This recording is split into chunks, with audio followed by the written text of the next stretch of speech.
Ellas también soñaban con amor y ternura, aunque los muros del monasterio les decían lo contrario. ¿Cómo se divertían las monjas en el pasado? Los saludo, amigos.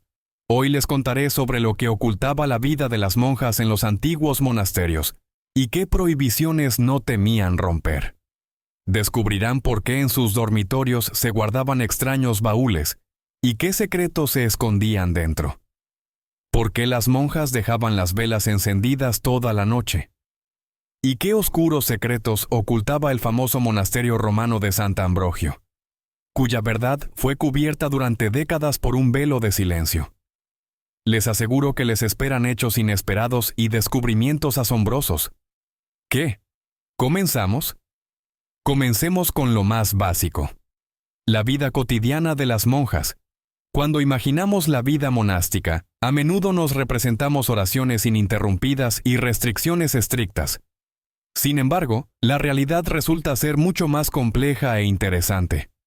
El día de una novicia comienza mucho antes del amanecer, cuando la mayoría de las personas aún están soñando. A las 4 de la mañana suena el primer tañido de la campana, llamando al servicio matutino. Cada monja debe levantarse rápidamente, arreglarse y apresurarse al templo. En diferentes monasterios existen tradiciones especiales de despertar.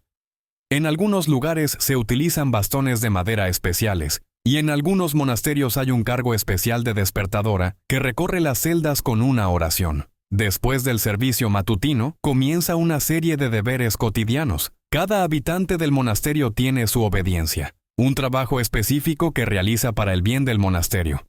Esto puede ser trabajo en la cocina del monasterio, en el jardín, en la biblioteca o en los talleres. Especialmente se valoran las habilidades en caligrafía, pintura de iconos y bordado. En los monasterios existe un sistema complejo de distribución de deberes, donde se tienen en cuenta no solo las habilidades de las hermanas, sino también su crecimiento espiritual. Incluso las novicias más educadas y nobles no están exentas del trabajo físico. Esto se considera una parte importante del camino espiritual. En cuanto a la alimentación y las condiciones de sueño, aquí el estatuto monástico es bastante estricto, aunque no tan severo como podría parecer. La base de la dieta son platos simples pero nutritivos: gachas, verduras, pan, en días festivos, pescado. En muchos monasterios existen tradiciones culinarias y recetas que se transmiten de generación en generación. La comida siempre va acompañada de la lectura de textos espirituales, y las conversaciones están estrictamente prohibidas. Las monjas duermen en camas bastante duras, a menudo con almohadas de madera. Se cree que las condiciones cómodas pueden interferir con el perfeccionamiento espiritual. Sin embargo, para las hermanas enfermas y mayores, se hacen concesiones. Se les permite usar almohadas suaves y mantas adicionales. Al hablar de la ropa y los objetos personales de las monjas, no se puede dejar de mencionar la especial simbología de cada elemento del atuendo. Cada detalle, desde la cobertura de la cabeza hasta el calzado, tiene su significado y está estrictamente regulado por el estatuto. El guardarropa básico de una monja consiste en varios artículos de ropa de tonos oscuros, y todos ellos deben ser lo más simples posible, sin adornos. En diferentes tradiciones monásticas hay sus propias peculiaridades en el corte y la forma de usar la ropa. En cuanto a los objetos personales, su conjunto es extremadamente limitado. Un libro de oraciones, un rosario, algunos artículos de tocador necesarios. En algunos monasterios se permite tener un pequeño icono y un bastidor para bordar. El trabajo físico en el monasterio ocupa un lugar especial. No es solo una necesidad, sino una parte importante de la práctica espiritual. Además del trabajo en la cocina y en el jardín, las hermanas se dedican a la limpieza del territorio, la lavandería, la costura. Muchos monasterios tienen sus propios talleres, de pintura de iconos, de costura, de encuadernación. En las panaderías monásticas, según antiguas recetas, se hornea pan y prosforas. En algunos monasterios se han conservado las tradiciones de fabricación de velas, jabón, mezclas de hierbas. Cualquier trabajo se realiza con oración y una disposición interna especial. La educación y el ocio en los monasterios también tienen sus peculiaridades. Muchos monasterios son no solo centros espirituales, sino también culturales. Aquí hay bibliotecas con manuscritos raros, se realiza trabajo cronístico. Las jóvenes novicias obligatoriamente reciben educación, estudian canto eclesiástico, historia de la Iglesia, fundamentos de la teología. En el tiempo libre de las obediencias, que, hay que reconocer, es muy poco, las monjas pueden leer literatura espiritual o dedicarse al bordado. En algunos monasterios existe la tradición de leer conjuntamente las biografías de los santos durante las cenas. Sin embargo, la vida en el monasterio, como cualquier otra, no siempre sigue reglas estrictas. A pesar de los estatutos y tradiciones claros, la naturaleza humana a veces se impone.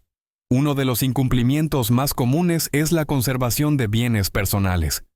A pesar del voto de pobreza, algunos habitantes intentan conservar algunos objetos de su vida pasada, joyas conmemorativas, cartas, fotografías. Esto se aplica especialmente a las jóvenes novicias, a quienes a veces les resulta difícil renunciar de inmediato a todo lo mundano. En algunos monasterios, esto se entiende y se da tiempo para una renuncia gradual a los objetos personales.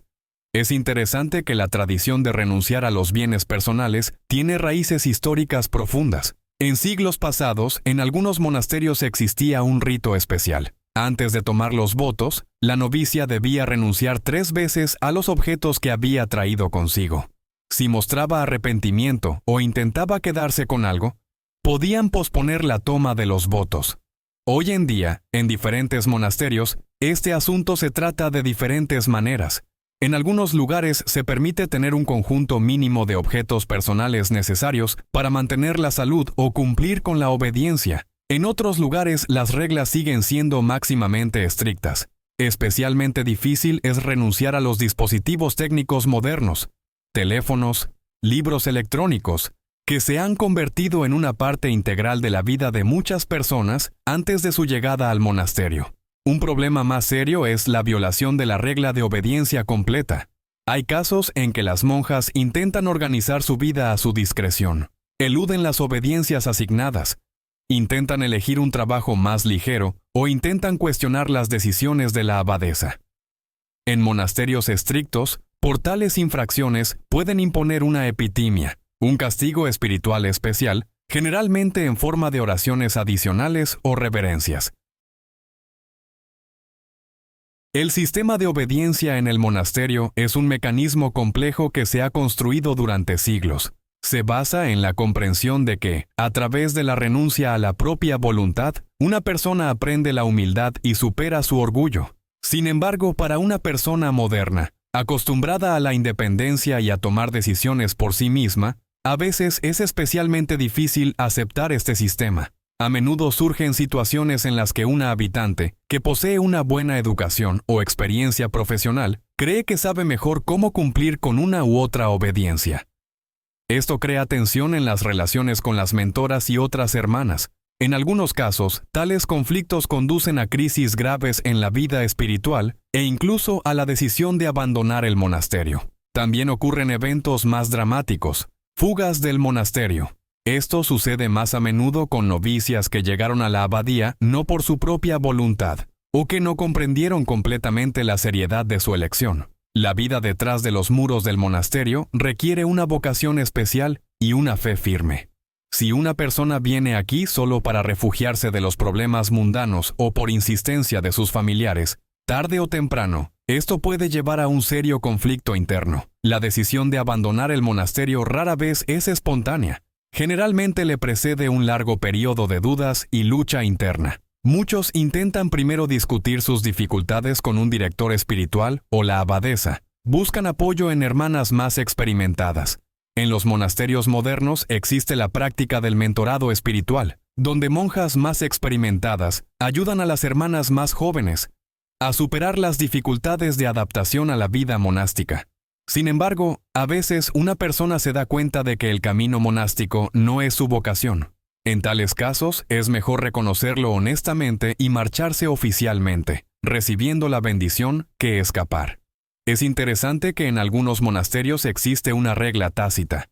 Si una novicia expresa 3 veces un serio deseo de abandonar la abadía, Se la deja ir sin hacer preguntas, entendiendo que retener a una persona en contra de su voluntad no beneficia ni a ella ni al monasterio. Es interesante que en algunos monasterios existían sus propias tradiciones festivas, que podrían parecer inusuales para una abadía estricta. En ciertos días festivos de la iglesia se organizaban celebraciones especiales, donde las monjas podían alejarse un poco de la estricta severidad del estatuto. Estos eventos siempre comenzaban con un largo servicio y la bendición de la abadesa.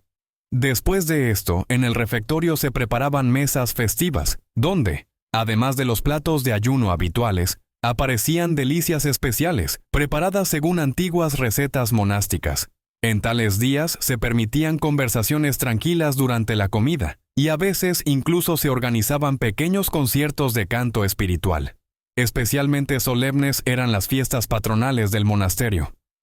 Los días de memoria de los santos en cuyo honor se consagró el templo principal de la abadía. En estos días, el monasterio recibía a muchos peregrinos. Se organizaban procesiones con cruces, después de las cuales se invitaba a todos los invitados a una comida festiva.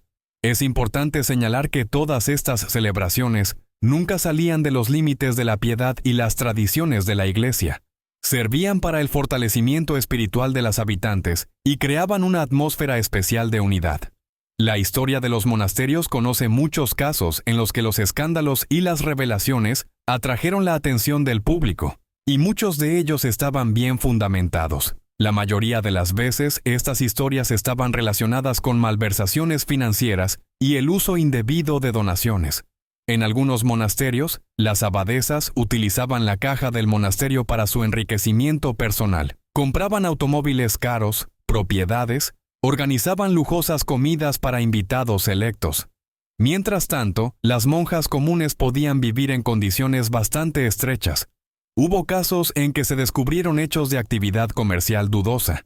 Los monasterios se dedicaban a la reventa de objetos de culto, iconos y artículos de culto a precios inflados. Organizaban negocios en la sombra bajo el disfraz de caridad. Especialmente grandes escándalos surgieron cuando se descubrió que las donaciones de los creyentes, supuestamente recaudadas para la restauración de templos o la ayuda a los necesitados, se gastaban en fines completamente diferentes. Las violaciones graves no se referían solo al aspecto material. En algunos monasterios se descubrieron hechos de trato cruel hacia las novicias, coacción al trabajo físico pesado sin tener en cuenta el estado de salud, presión psicológica.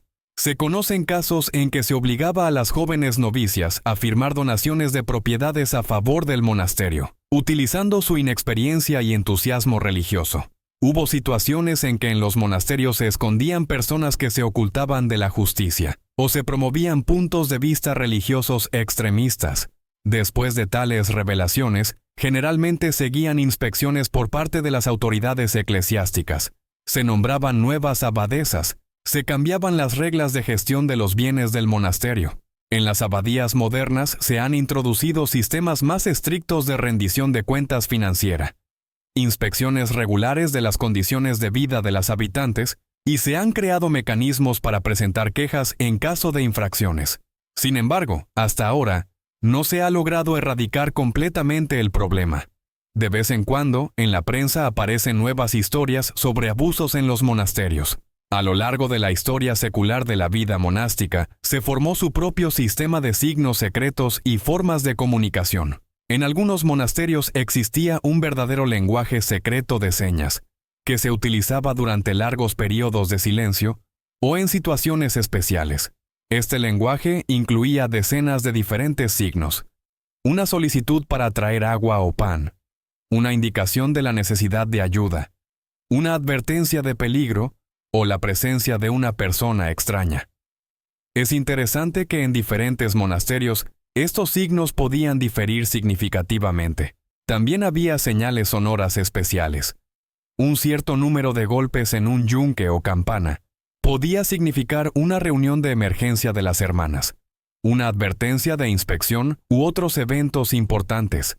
En algunos casos, se utilizaban métodos de comunicación secreta escrita, notas dejadas en lugares convenidos, marcas especiales en los márgenes de los libros de servicio, Mensajes cifrados en bordados. Este sistema de comunicación secreta a menudo se utilizaba en períodos de persecución de la Iglesia, cuando los monasterios estaban bajo especial vigilancia de las autoridades. La atención especial merece el tema de los espacios ocultos en los edificios monásticos. Prácticamente en cada monasterio antiguo existía un complejo sistema de pasadizos subterráneos y habitaciones secretas.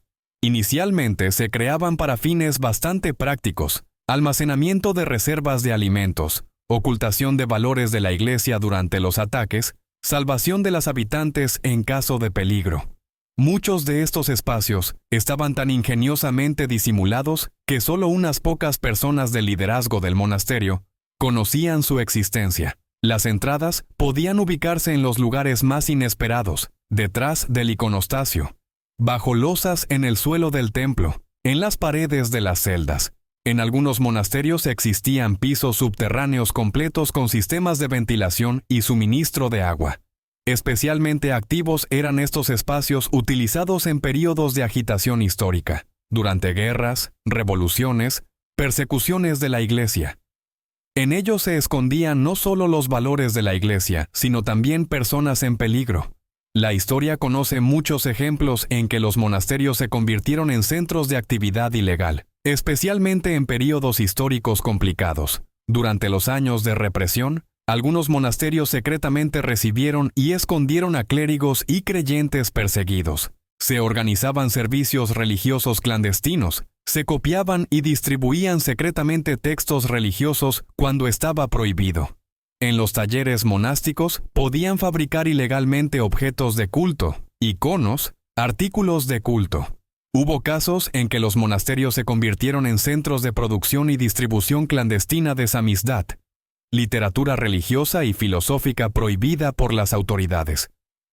Algunos monasterios participaron en la creación de redes secretas de comunicación entre grupos dispersos de creyentes. Ayudaron a organizar reuniones religiosas ilegales y enseñanza. En casos individuales, los monasterios se convirtieron en lugares de ocultación de importantes documentos históricos y artefactos que podrían haber sido destruidos durante períodos de persecución.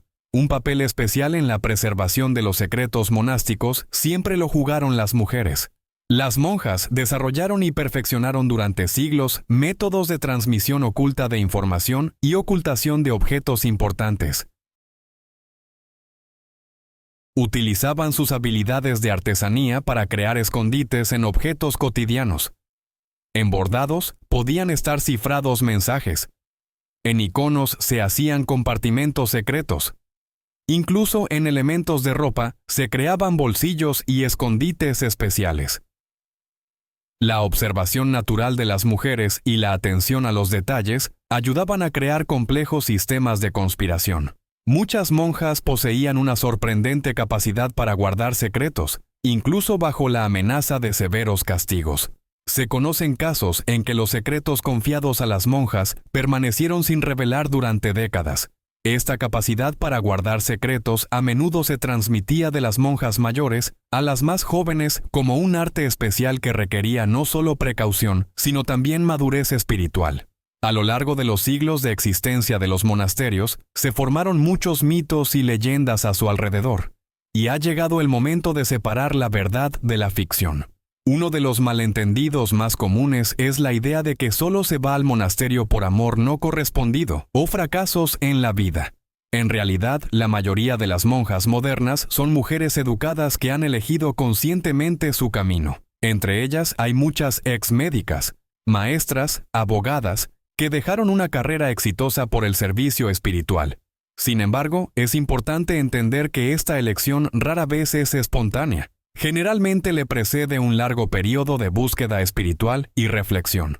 Otro mito persistente es la idea del monasterio como un lugar de constante dolor y tristeza, donde están prohibidas cualquier manifestación de alegría. En realidad, la vida monástica está llena de sus propias alegrías, solo que difieren de los placeres mundanos. Aquí se valora la alegría de los logros espirituales, de ayudar a otras personas, de la oración y el trabajo conjunto. En los monasterios hay sus propias fiestas, momentos de descanso e incluso alegría moderada. Aunque por supuesto todo esto tiene sus límites y reglas.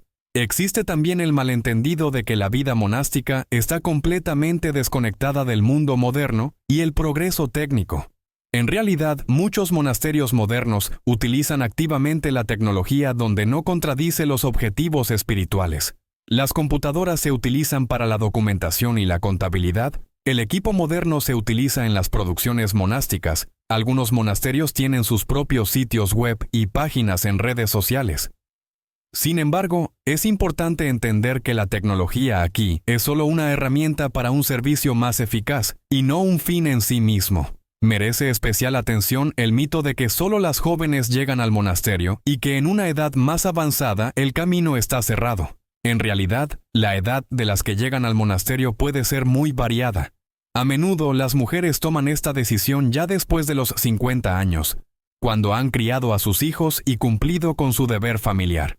Hay ejemplos en que se convirtieron en monjas incluso mujeres de edad avanzada, encontrando en ello su vocación. Hoy hemos echado un vistazo detrás de los muros de los monasterios y hemos visto la vida que fluye allí, con todas sus complejidades, secretos y contradicciones. Es un mundo especial que no se puede evaluar de manera unívoca. En él hay lugar para la alta espiritualidad, las debilidades humanas, los actos heroicos y los eventos dramáticos. Pero lo más importante que debemos entender es que detrás de cada historia monástica hay personas vivas con sus esperanzas, miedos, aspiraciones y elecciones. Si les ha gustado este viaje al mundo cerrado de los monasterios, no olviden dar me gusta y suscribirse al canal Mundo Abierto. En los próximos episodios, continuaremos revelando los secretos y misterios más interesantes de la historia humana. Escriban en los comentarios sobre qué les gustaría saber la próxima vez. Y ahora me despido de ustedes y les deseo lo mejor. Hasta la próxima.